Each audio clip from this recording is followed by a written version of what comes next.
বন্দে মাতরম যে অতীত ইতিহাস ভারতীয় জাতীয়তাবাদের চেতনাকে যেমন নতুন ভাষা দিয়েছিল, সাথে সাথে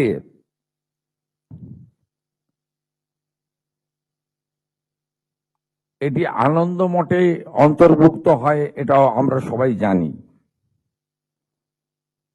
বঙ্গভঙ্গের পরে এই গান আরো গভীরভাবে স্বাধীনতা আন্দোলনের সঙ্গে একাত্ম হয়ে যায়।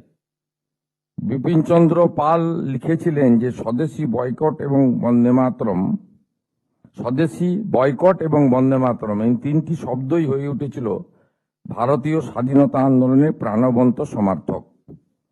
স্বাভাবিকভাবে এমন অসংখ্য উদাহরণ রয়েছে।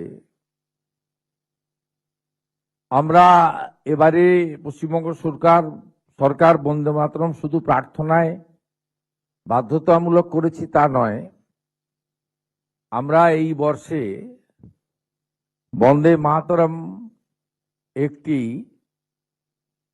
জাতীয় মানের মিউজিয়াম তৈরি করার জন্য আমরা ঘোষণা করেছিলাম, আপনারা জানেন।